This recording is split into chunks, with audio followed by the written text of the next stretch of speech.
Commander Vex'thak had witnessed 3 galactic wars, conquered 17 star systems, and personally vaporized more enemy fleets than most species had ships.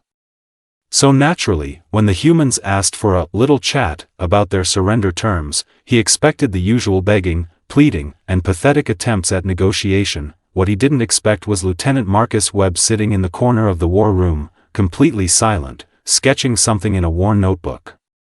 "Attention, primitive mammals." Vex'thak's voice boomed through the command chamber of his flagship, the Dominion's Fury. His 4 eyes gleamed with satisfaction as he addressed the human delegation. "Your pathetic resistance ends today. Surrender your colonies, dismantle your fleets, and perhaps we'll allow some of you to serve as entertainment." The human admiral, a weathered woman named Elena Vasquez, stepped forward. Her uniform was pristine despite 3 months of running battles across the Kepler sector. "Commander Vex'thak, we appreciate your generous offer. However, we have a counter-proposal." Vex'thak's mandibles clicked in amusement. Oh, this was rich. The humans, with their laughably primitive kinetic weapons and chemical rockets, wanted to negotiate? His tactical officer, Subcommander Krixtal, let out a chittering laugh that sounded like metal scraping glass. "Counter-proposal?" Vex'thak's secondary arms gestured dramatically. "You realize, don't you, that my fleet carries enough firepower to turn your homeworld into cosmic dust? Your ships use combustion engines." "Combustion? We mastered antimatter propulsion when your species was still figuring out fire."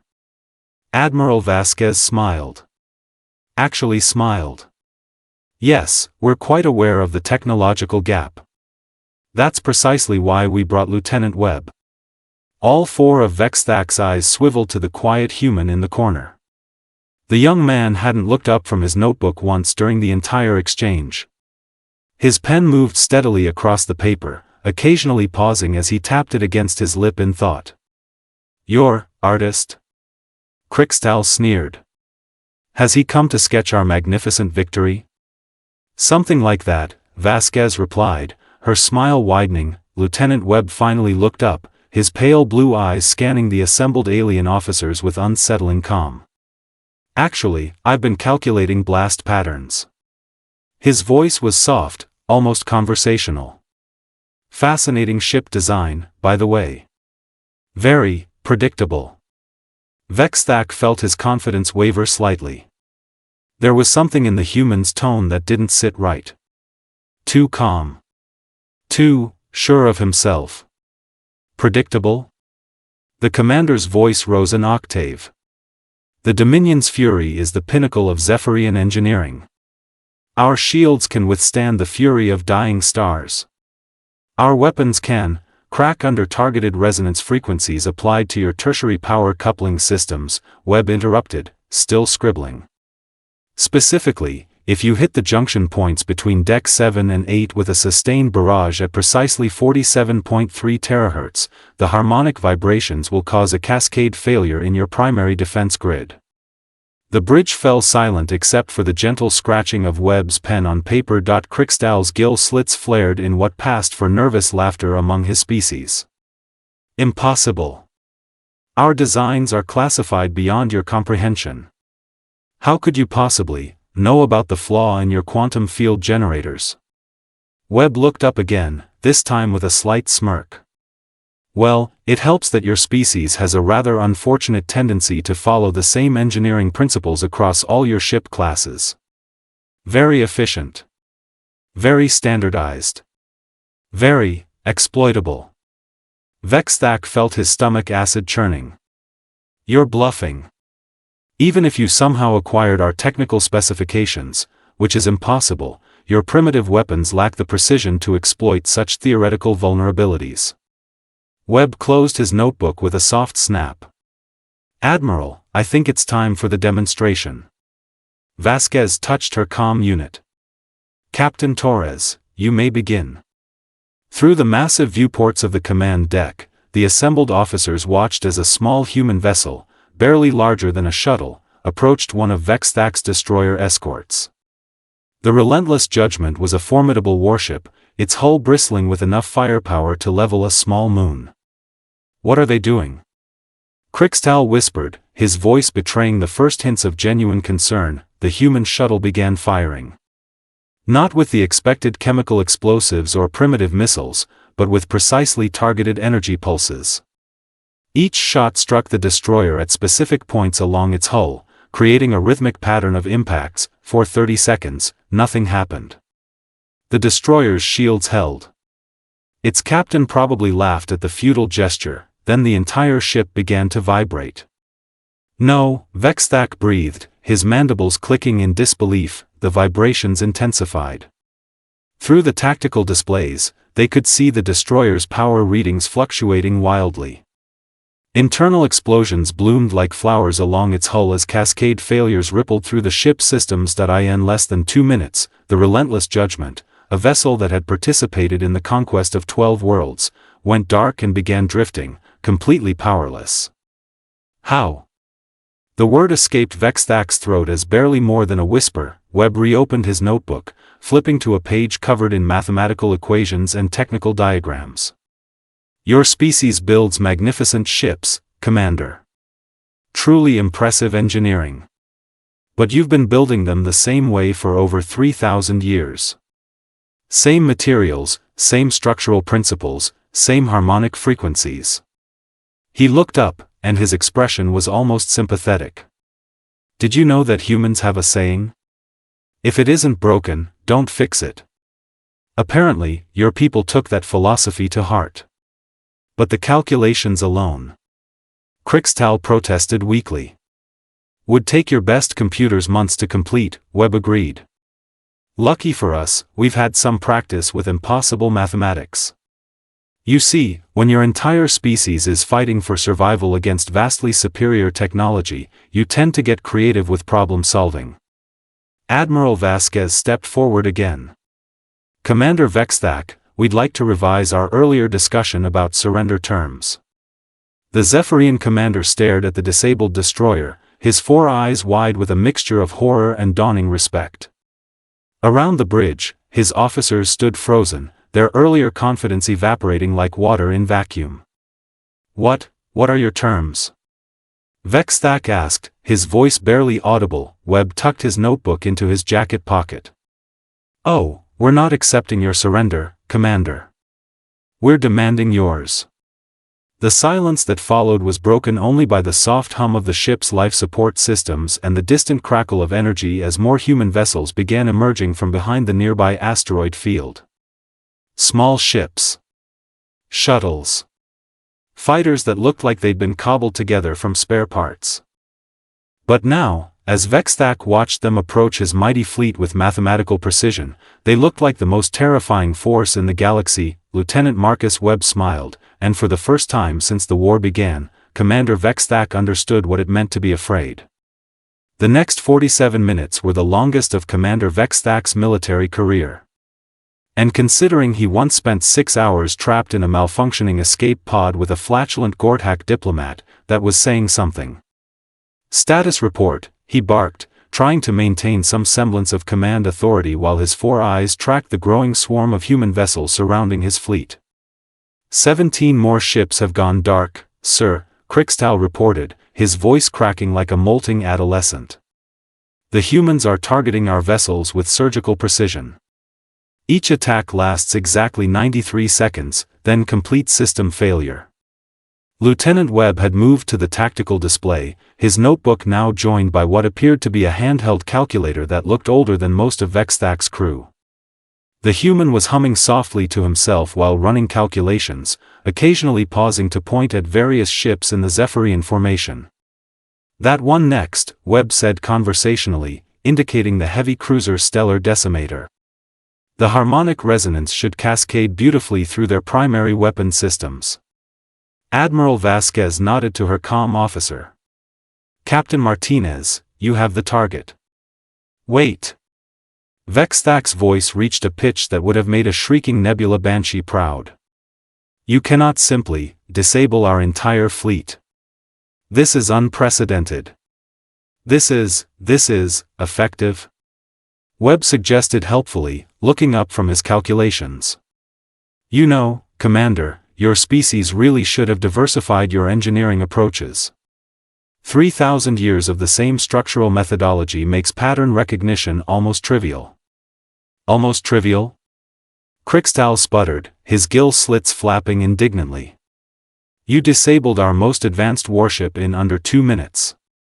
Webb shrugged. Would have been faster, but I had to double-check my math. Harmonic frequencies can be tricky when you're dealing with crystalline matrix hull compositions.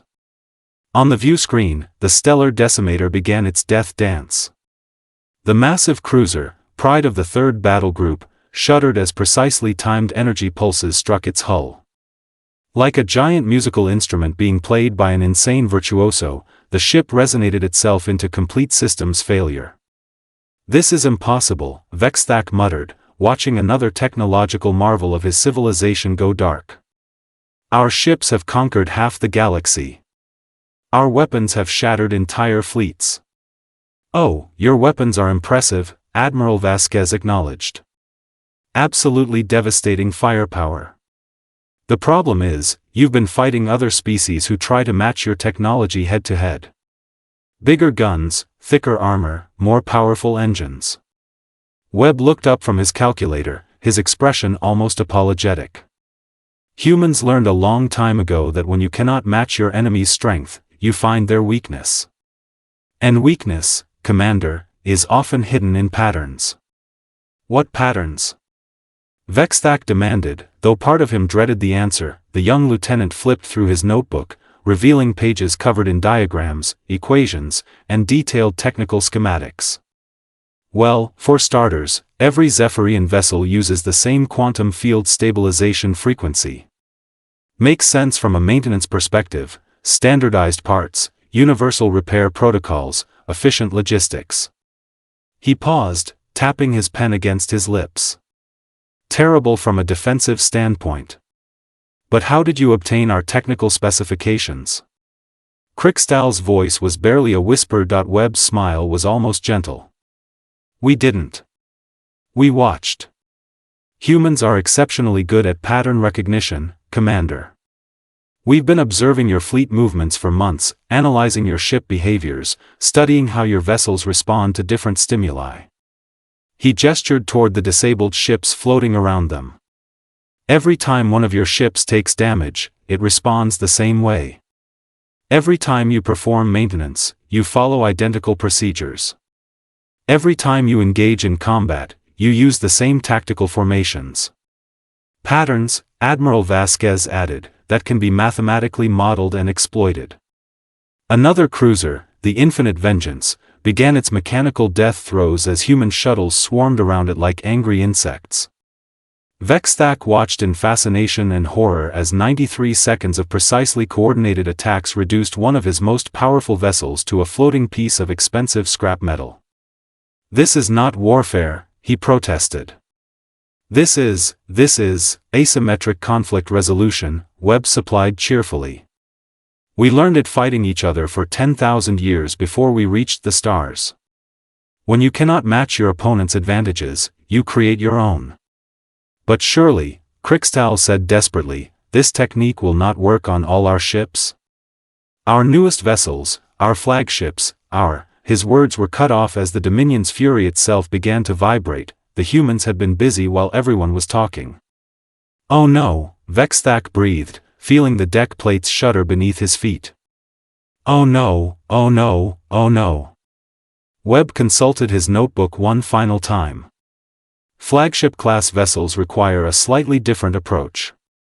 More complex harmonic interactions, but the principle remains the same. He looked up at the Zephyrian commander with genuine sympathy. I am sorry about this, Commander. Your ship really is beautifully designed. The Dominion's fury groaned like a wounded leviathan. Through the hull, they could hear the characteristic whine of failing power systems, the distinctive crack of overstressed structural supports, and the increasingly urgent beeping of emergency alarms. Engineering to bridge. The voice over the comm was high with panic. Commander, we're experiencing cascade failures throughout the ship. Power grid is fluctuating, life support is intermittent, and our weapons are completely offline. Vex'thak slumped into his command chair, all four eyes focused on the tactical display showing his once mighty fleet reduced to floating debris and powerless hulks. Around him, his officers stood in stunned silence, watching their technological superiority crumble under the weight of human mathematics. "What do you want?" he asked quietly. Admiral Vasquez approached his chair, her expression serious but not unkind. "Peace, Commander. An end to this war before more lives are lost on both sides." "Peace?"